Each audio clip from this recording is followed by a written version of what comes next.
Let's go to Tom Dempsey, who is tracking the latest from China for us this morning. Good morning, Tom.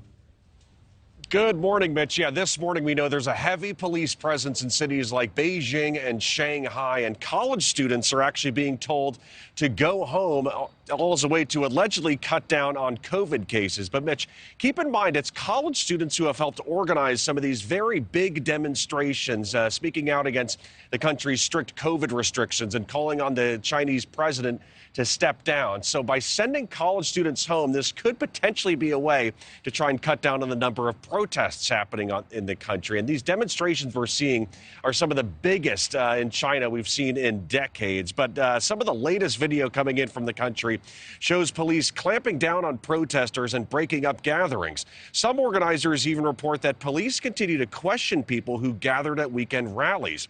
These protests, though, and demonstrations all stem from the strict zero COVID policy in China, which can confine people to their homes for weeks and months with little access to food and medicine.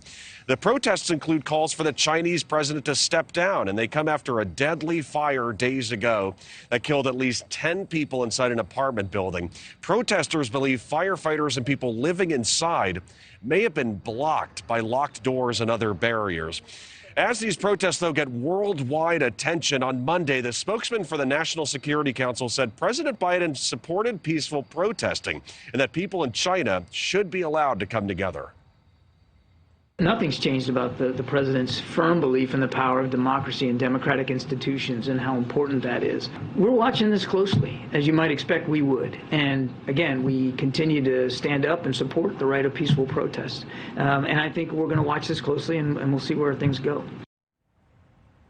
And Mitch, this morning we also know China has eased some restrictions, including not using barriers and blockades to block people from going into apartment buildings where infections have been reported. But it's also important to note that the U.S. mission to China warned Americans in China to stock up on things like food, water, and medicine, a 2-week supply, as China continues to enforce strict restrictions to fight COVID, Mitch. And Tom, again, this is about COVID. All these protests, all this unrest is over COVID. What do we actually know about COVID cases in China? Do we know anything? Things are very bad right now, according to the numbers that are coming out from there. In fact, new daily case numbers set a record in recent days. And now the government came out this morning saying that they want to speed up vaccinations for elderly people in the country. But that also, is interesting to note, too, because, when we're seeing these COVID cases break out in China, the effectiveness of the vaccine has become under question by some medical experts. So, again, China dealing with a lot of new cases right now, which is why we're seeing some of these restrictions in place. But people are obviously very frustrated by it all, and we're seeing the protests in response, Mitch. Okay, that's Tom Dempsey. Tom, we'll see you on Morning in America with more on that story.